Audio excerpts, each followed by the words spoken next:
Hello, नमस्कार, वन्नकम, सत श्री अकाल। आप सभी का स्वागत है आपके अपने ही चैनल मैग्नेट ब्रेन्स में, एक ऐसा प्लेटफॉर्म जो आपको कंप्लीटली फ्री एजुकेशन, कंप्लीटली मतलब टोटली फ्री एजुकेशन देने में पूरी तरीके से बिलीव करता है। और फ्री है इसका मतलब ये नहीं कि क्वालिटी से कोई कॉम्प्रोमाइज किया गया हो। क्वालिटी क्या है? एकदम टॉप नॉच है, टॉप नॉच क्वालिटी है। चलिए आ जाइए, एक और क्वेश्चन मैं आपके लिए ले आया हूं इस चैप्टर, इस न्यूटन्स लॉज ऑफ मोशन में। आपको पता है हम न्यूटन लॉज ऑफ मोशन पढ़ रहे हैं। न्यूटन्स लॉज ऑफ मोशन का ये एनसीईआरटी वाला पार्ट है जिसमें हम विदाउट फ्रिक्शन के क्वेश्चन कर रहे हैं। आइए इस क्वेश्चन पर ध्यान देते हैं। A helicopter of mass 1000 kg। चलिए सबसे पहले गिवन चीज हेलीकॉप्टर दे दिया है और उसका मास दे दिया है कितना? 1000 kg। rises with a vertical acceleration of 15 meter per second square. rises with the acceleration of 15 meter per second square. Rise कर रहा है helicopter. The crew and the passenger, passenger के हेलीकॉप्टर के अंदर पैसेंजर और क्रू दोनों बैठे हुए हैं। क्रू होते हैं जो हेलीकॉप्टर के ही लोग होते हैं, पैसेंजर जो बाहर से आए हैं। उनका मिलाकर वजन कितना है? 300 kg। कितना वजन है उनका मिलाकर? 300 kg वजन है। ठीक है। Give the magnitude and direction of, चलिए ए point, force on the floor by the crew and the passenger, by the crew and the passenger, by the crew and the passenger, इसके बारे में बात की गई है। आइए पहले मैं आपके लिए हेलीकॉप्टर बना रहा हूं, हंसना नहीं, बिल्कुल प्लीज हंसना मत मेरे ऊपर। हेलीकॉप्टर बनाने जा रहा हूं तो देखो ये है आपका हेलीकॉप्टर। हंसी तो मुझे खुद आ गई देख के। ये है आपका हेलीकॉप्टर, ये है उसकी पूंछ, ये है उसकी पंखी और ये है उसके ऊपर का रोटर। क्या है? ये उसके ऊपर का रोटर और ये है भैया उसके खड़े होने का स्टैंड। यहां पर बैठे हुए हैं क्रू और पैसेंजर। कौन कौन बैठे हैं? क्रू बैठे हैं और कौन बैठा है भाई? पैसेंजर बैठा है। लो भाई, क्रू और पैसेंजर्स बैठे हैं। ठीक है, आइए बात करते हैं force on the floor by the crew and the passenger. ये तो क्रू और पैसेंजर बैठे हैं, ये मिलकर फ्लोर पर, मतलब किसके फ्लोर पर? हेलीकॉप्टर के फ्लोर पर कितना फोर्स लगा रहे हैं हमको ये पता करना है। Crew and passenger. चलिए ये क्रू और पैसेंजर मिलके हेलीकॉप्टर के फ्लोर पे कितना फोर्स लगा रहे हैं हमको ये पता करना है। तो आइए बनाते हैं free body diagram of crew and passenger. Free body diagram of crew and passenger ये बनाने चलते हैं। आइए यार, ये देखो ये पॉइंट है, इसमें मैंने किसको कंसीडर किया है? क्रू को भी और पैसेंजर को भी। क्रू और पैसेंजर का कितना भाई, कितना मास बताया, कितना वे बताया है? 300 kg बताया है। तो मुझे बताओ नीचे की तरफ कितना एक्ट करेगा? सर 300 G नीचे की तरफ एक्ट करेगा क्रू का और पैसेंजर का। ओके सर, क्रू और पैसेंजर क्योंकि यहाँ फ्लोर पर बैठे हुए हैं तो एक नॉर्मल रिएक्शन आनी है ऊपर की तरफ। हाँ, तो यहाँ पर मैंने लगा दी एक नॉर्मल रिएक्शन एन डैश ऊपर की तरफ। क्लियर है कि नहीं? क्या ये हेलीकॉप्टर किसी एक्सेलरेशन से ऊपर उठ रहा है? हाँ sir, 15 meter per second square से ऊपर उठ रहा है। ये देखिए 15 मीटर पर सेकेंड स्क्वायर से ऊपर उठ रहा है। ठीक है, चलो तो ये हो गया acceleration 15 meter per second square ऊपर की तरफ, है ना। आ जाओ बात करते हैं। क्या आपको न्यूटन का लॉ लगाते आता है? हाँ सर, ये देखो N dash minus 300G is equals to mass into acceleration 300 into A. आ जाओ, N dash is equals to, इधर जाएगा एन डैश तो ये बन जाएगा 300G प्लस ए। जी की वैल्यू मैंने 10 ले ली, एक्सेलरेशन की वैल्यू, जी की वैल्यू मैं क्या ले रहा हूं भाई? 10 ले रहा हूं। Acceleration 15 meter per second square दिया गया है। 15 और 10 कितना हो गया? 25। 25 इंटू 3 75, तो 7500 न्यूटन आ गया आपका क्या? नॉर्मल रिएक्शन, यानी कि फ्लोर पर कितना फोर्स लगाया गया है क्रू और पैसेंजर के द्वारा? 7500 न्यूटन लगाया गया है। क्लियर है? लेकिन सर ये तो क्रू थे और क्रू पर नॉर्मल रिएक्शन लगा है। अरे भाई, अगर क्रू और पैसेंजर पर नॉर्मल रिएक्शन लगा है तो वो भी तो नॉर्मल रिएक्शन लगाएंगे किस पे? हेलीकॉप्टर के फ्लोर पे। तो अगर आपने ये निकाल लिया, one and the same thing है। आ गया 7500 न्यूटन। पहला आ गया ऑप्शन ए आपके सामने एकदम बढ़िया तरीके से। स्क्रीनशॉट ले लीजिए, आगे बढ़ते हैं दूसरे पॉइंट की तरफ। आइए, अब वो मुझसे क्या बोल रहा है? क्या बोल रहा है? Action of the rotor of the helicopter on the surrounding air. Action of the rotor of the helicopter on the surrounding air. यार एक बात ये बताओ, जब रोटर घूमेगा, रोटर घूमेगा, रोटर घूमेगा, रोटर घूमेगा, हेलीकॉप्टर ऊपर की तरफ उठेगा। रोटर घूम रहा है, हेलीकॉप्टर ऊपर की तरफ उठ रहा है, तो हेलीकॉप्टर को ऊपर की तरफ उठने के लिए क्या हवा को नीचे की तरफ दबाना पड़ेगा? जब आप किसी के ऊपर चढ़ते हो तो आप क्या करते हो, उस आदमी को दबाते हो और ऊपर चढ़ते हो उसके, करते हो कि नहीं? तो जब आप ऊपर जाते हो तो आपको किसी को दबाना पड़ता है नीचे की तरफ। ये क्या है? ये क्या है? ये कंसेप्ट है। आई मेरी बात समझ में? तो जब हमारा हेलीकॉप्टर ऊपर की तरफ उठना चाहेगा तो वो अपने आसपास की एयर को क्या करेगा? नीचे की तरफ दबा देगा। क्या करेगा? नीचे की तरफ एयर को दबा देगा, और इसी के कारण उसमें क्या आएगा? एक लिफ्ट फोर्स आएगा। क्या आएगा? लिफ्ट फोर्स आएगा। तो अब हमको इस लिफ्ट फोर्स के साथ ही क्या बनाना है? हेलीकॉप्टर का FBD बनाना है। तो आ जाओ, अब हम बना रहे हैं FBD of helicopter. FBD of helicopter बनाने जा रहे हैं। मुझे बताओ, अगर ये डॉट हेलीकॉप्टर है, हेलीकॉप्टर का टोटल वेट कितना है सर? 1000 और 300 1300, तो सर 1300 G नीचे की तरफ लग रहा है, ऊपर की तरफ लग रहा है सर एक लिफ्ट फोर्स। ये देखिए सर, एक लिफ्ट फोर्स लग रहा है जिसके कारण एक्सेलरेशन आ रहा है 15 मीटर पर सेकेंड स्क्वायर का ऊपर की तरफ। क्या इसमें न्यूटन का लॉ लगा सकते हैं? हाँ sir, F lift is equal to F lift minus 1300 G is equals to mass into acceleration A। हाँ कि ना? इसको उधर ले जाता हूं तो लिफ्ट फोर्स कितना आने लग जाएगा? लिफ्ट फोर्स सर आने लग जाएगा 1300 कॉमन G प्लस A। कितना हो जाएगा ये? 10 प्लस 15 इज 25। ओके 32। ये आ जाएगा 32,500 न्यूटन। क्लियर? ये आ गया आपका लिफ्ट फोर्स, जो आपका रोटर किस पे लगा रहा है? एयर पे लगा रहा है। एयर को दबाकर ऊपर की तरफ जाने की कोशिश कर रहा है। कितनी वैल्यू आ गई? 32,500 न्यूटन। क्लियर? स्क्रीनशॉट ले लीजिए। थर्ड पॉइंट की तरफ चलते हैं। आइए भैया, बहुत ही इजी हम करते जा रहे हैं अपने क्वेश्चन को। क्यों? क्योंकि यार हम कंसेप्ट जानते हैं। अब आप हेलीकॉप्टर के अंदर 50 लोग बैठा दो, 100 लोग बैठा दो, हमको उससे कोई डर नहीं है। हम जानते हैं कि फ्री बॉडी डायग्राम बनाना है और बस अननोन की वैल्यू फाइंड आउट करनी है। आ जाओ, third point, force on the helicopter due to surrounding air. अब हेलीकॉप्टर पे कितना फोर्स लगा है सराउंडिंग एयर के कारण? अरे भैया, न्यूटन का थर्ड लॉ क्या बोलता है? न्यूटन का थर्ड लॉ क्या बोलता है? अगर आप फोर्स लगाते हो तो वो पेयर में एग्जिस्ट करते हैं। तो जब हेलीकॉप्टर ने एयर पर फोर्स लगाया होगा ऊपर जाने के लिए, तो एयर ने भी क्या किया होगा? हेलीकॉप्टर पे फोर्स लगाया होगा। ऑब्वियस सी बात है। तो फोर्स जो हेलीकॉप्टर ने एयर पर लगाया, उसी मैग्नीट्यूड का अपोजिट डायरेक्शन में एयर ने भी क्या किया? हेलीकॉप्टर पे फोर्स लगा दिया न्यूटन के थर्ड लॉ के कारण। तो हम बोल सकते हैं इसका भी आंसर क्या होगा? 32,500 newton by newton's third law of motion. Clear? पक्का? बढ़िया, बहुत अच्छा क्वेश्चन था। स्टार लगा देता हूं। बहुत अच्छा क्वेश्चन था, बढ़िया क्वेश्चन था। बी और सी वाले ऑप्शन तो बहुत ही गदर थे, बहुत ही गदर, बहुत ही खतरू, बहुत ही शानदार।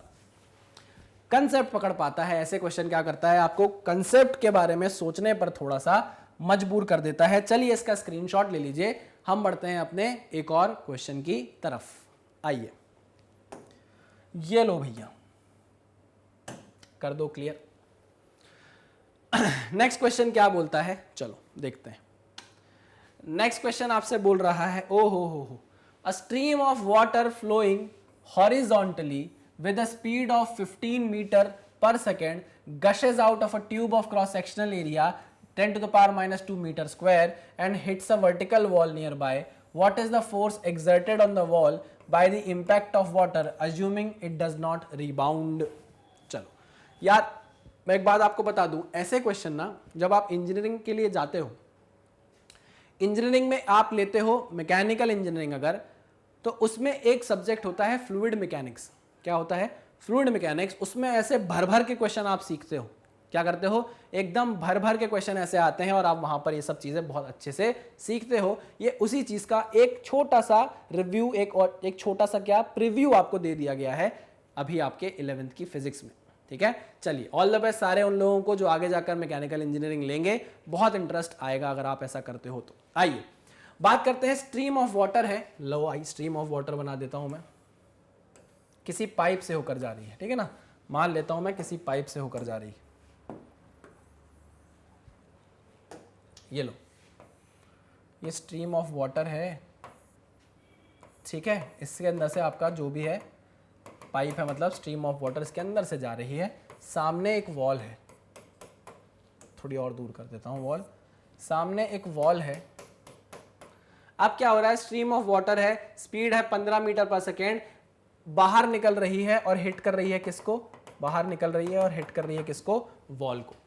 किस वेलोसिटी से निकल रही है, तो वेलोसिटी है इसकी 15 मीटर पर सेकेंड, जिससे ये बाहर निकल रही है। ठीक, क्रॉस सेक्शनल एरिया कितना है, पाइप का एरिया कितना है जिससे वो निकल रही है, तो है 10⁻⁻² meter square. Okay, and it hits a vertical wall nearby, what is the force exerted on the wall by the impact of water, assuming it does not rebound, assuming it does not rebound। तो यार मेरी एक बात सुनना, हमको पता है impact अगर आपको पता करना है तो आपको चेंज इन मोमेंटम देखना पड़ेगा, और चेंज इन मोमेंटम अगर आपको देखना है तो P final minus P initial देखना पड़ेगा।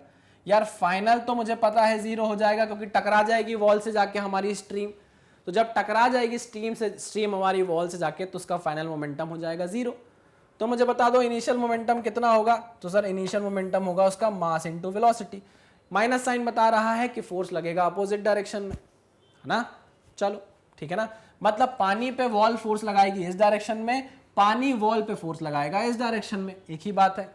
आप तो बस मैग्नीट्यूड पता करके बता दो, हमको पता है कौन किस पर फोर्स लगा रहा है, पानी वॉल पर, वॉल पानी पर। आओ हमको पता करना है भाई mass of water, mass of flowing water, क्या पता करना है हमको, मास ऑफ फ्लोइंग वाटर।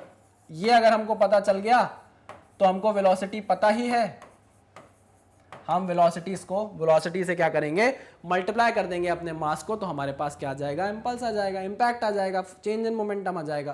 क्लियर। चलो यार मेरी बात सुनना, यार मेरी बात सुनना, मुझे अगर इंपैक्ट बोला गया है तो क्या मैं force, what is the force exerted पूछा है, तो क्या मैं फोर्स निकाल लूं, क्या मैं फोर्स निकाल लूं, हाँ हाँ बिल्कुल निकालिए सर। तो इंपैक्ट के अंदर dt छुपा हुआ है, अगर मैं इस dt को नीचे ले जाऊं तो चेंज इन मोमेंटम के अपॉन में dt आ जाएगा कि नहीं, तो मुझे क्या मिल जाएगा, फोर्स मिल जाएगा। चलो तो अब मैं क्या करता हूं, मास ना निकाल के मास फ्लो रेट निकाल लेता हूं, है ना, मास ना निकाल के क्या निकाल लेता हूं, मास फ्लो रेट निकाल लेता हूं। और वो किस में होता है, इसकी यूनिट क्या होती है, किलोग्राम पर सेकेंड। क्या यूनिट होती है, किलोग्राम पर सेकेंड। ठीक है, मास फ्लो रेट की। चलिए एक चीज याद रखिएगा, मास फ्लो रेट जो होता है ना, वो डेंसिटी इनटू डिस्चार्ज के बराबर होता है। मास फ्लो रेट जो होता है वो डेंसिटी इनटू डिस्चार्ज के बराबर होता है। सर व्हाट इज डिस्चार्ज, तो जिस रेट से पाइप के अंदर से वाटर बाहर आ रहा है, मतलब वॉल्यूम फ्लो रेट, क्यू क्या होता है, क्यू होता है वॉल्यूम फ्लो रेट। किस रेट से आपका वॉल्यूम पाइप से बाहर आ रहा है उसको आप क्या बोलते हो, क्यू बोलते हो, यानी कि वॉल्यूम फ्लो रेट, यानी कि डिस्चार्ज। ठीक है, चलिए तो वॉल्यूम फ्लो रेट की यूनिट क्या होगी, सर वॉल्यूम की यूनिट होती है मीटर क्यूब, तो वॉल्यूम फ्लो रेट की क्या हो जाएगी, सर मीटर क्यूब पर सेकेंड। क्लियर, हाँ बिल्कुल सही सर। सर एक चीज और मेरे दिमाग में आती है कि क्या हम इस क्यू को एरिया इंटू वेलोसिटी नहीं लिख सकते, क्योंकि सर एरिया की यूनिट होती है मीटर स्क्वायर, वेलोसिटी की यूनिट होती है सर मीटर पर सेकेंड, तो ये मिलकर क्या बना देंगे, मीटर क्यूब पर सेकेंड, जो आपने यहां पर यूनिट बताई हमको। अरे बिल्कुल सही यार, आप तो यूनिट और मेजरमेंट पढ़े हुए हैं, मतलब आपको तो सब समझ में आता है कि यूनिट को कैसे देखा जाए। ये देखिए हमने यूनिट कन्वर्ट कर दी। एरिया की यूनिट होती है मीटर स्क्वायर, वेलोसिटी की होती है मीटर पर सेकंड, इनको मल्टीप्लाई करोगे तो क्यू बन जाएगा, यानी कि वॉल्यूम फ्लो रेट बन जाएगा, यानी कि मीटर पर सेकंड में आपकी यूनिट आ जाएगी। Very good, very good. तो यहां पर मैं लिख देता हूं एरिया इंटू वेलोसिटी। ये क्या बन गया? ये बन गया मास फ्लो रेट। बन गया, बन गया। चलिए इस चीज का स्क्रीनशॉट ले लो बहुत अच्छे से, हम आगे बढ़ते हैं। ले लिया? अच्छा आओ, इसको मिटा रहा हूं मैं और आगे बढ़ रहा हूं। देखो आपने ये समझ लिया कि मास फ्लो रेट जो होता है वो डेंसिटी, ये चीज क्या है भाई? डेंसिटी ऑफ वाटर, जिसकी भी आप निकाल रहे हो, डेंसिटी इनटू क्या होता है? वॉल्यूम फ्लो रेट होता है। वॉल्यूम फ्लो रेट को आप क्या लिख सकते हो? Area into velocity. अभी मैंने आपको बताया, ये बन गया मास फ्लो रेट। आपको चाहिए था क्या? आपको चाहिए था क्या? Mass flow rate. आपको क्या चाहिए था? Change in momentum divided by time, ये चाहिए था। चेंज इन मोमेंटम होता है mv डिवाइडेड बाय टाइम, तो मास डिवाइडेड बाय टाइम क्या बन गया? मास फ्लो रेट, जो आप m डॉट से बता रहे हो, है ना? ये m बाय टी क्या है? यही आपका m डॉट है, ये वेलोसिटी है। m डॉट की वैल्यू उठाकर यहां से पुट कर दो, तो लो भैया, change in momentum with respect to time is equals to m dot to v।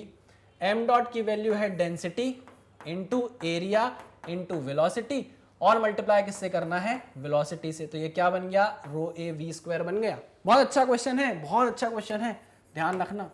ये बन गया रो ए वी स्क्वायर। एनसीईआरटी का सोचो, ये लेवल एनसीईआरटी के अंदर है और आप सोचते हो कि हम बाहर कहां कहां से क्या क्या पढ़ लें। बहुत अच्छा लेवल है। क्या आपको डेंसिटी ऑफ वाटर पता है? क्या आपको डेंसिटी ऑफ वाटर पता है? हाँ सर, वो होती है 1000। क्या आपको एरिया पता है? हाँ सर, 10 टू द पावर -2 दिया है मीटर स्क्वायर में। क्या आपको वेलोसिटी पता है? हाँ सर, 15 मीटर पर सेकेंड दी है, तो ये लो 15 का स्क्वायर मारो और बताओ मुझे change in momentum per unit time क्या आ रहा होगा, यानी कि फोर्स क्या आ रहा होगा। बताओ। इस चीज को आप सॉल्व करो और मुझे बताओ कमेंट बॉक्स में कि कितना फोर्स आ रहा है, कितना इंपैक्ट आ रहा है आपका वॉल पर। क्लियर है? यही वो एफ की वैल्यू है जो आपको बताएगी what is the force exerted on the wall.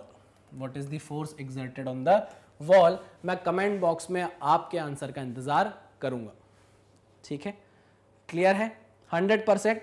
चलो एक बार मैं आपका क्विक रिवीजन करा देता हूं, इसका आप स्क्रीनशॉट लो, आपका क्विक रिवीजन करा देता हूं। देखो, हमको चाहिए था फोर्स, किस पे फोर्स चाहिए था? वॉल पे फोर्स चाहिए था, है ना? क्या मैं झूठ बोल रहा हूं? नहीं सर, हमको वॉल पे फोर्स चाहिए था और हमको पता है जो फोर्स होता है वो rate of change of momentum के बराबर होता है ना? यानी कि चेंज ऑफ मोमेंटम को आप मास इनटू वेलोसिटी लिख सकते हो, डिवाइडेड बाय टाइम लिख सकते हो। ठीक? अगर आपकी वेलोसिटी कांस्टेंट है ना, तो आप मास फ्लो रेट ले लो, है ना? मास फ्लो रेट क्या होता है? मास फ्लो रेट को आप ऐसे लिख सकते हो, m डॉट इंटू वेलोसिटी। अरे हाँ कि ना, मोमेंटम चेंज पर सेकेंड भी बोल सकते हो आप इसको। तो m डॉट जो होता है ये होता है आपका मास फ्लो रेट। ठीक? और इसकी यूनिट क्या होती है? इसकी यूनिट होती है kg पर सेकेंड। ठीक है ना? मास फ्लो रेट निकालने का एक बहुत ही बेहतरीन तरीका होता है कि आप density into volume flow rate से उसको मल्टीप्लाई कर दो। वॉल्यूम फ्लो रेट और कुछ नहीं होता, वो पाइप का एरिया और उससे बहने वाली स्ट्रीम की वेलोसिटी होती है। अगर आप इन दोनों को निकाल लोगे तो आपके पास वॉल्यूम फ्लो रेट आ जाएगा, जिसकी यूनिट क्या होती है? मीटर क्यूब पर second, unit in measurement. Clear है सर?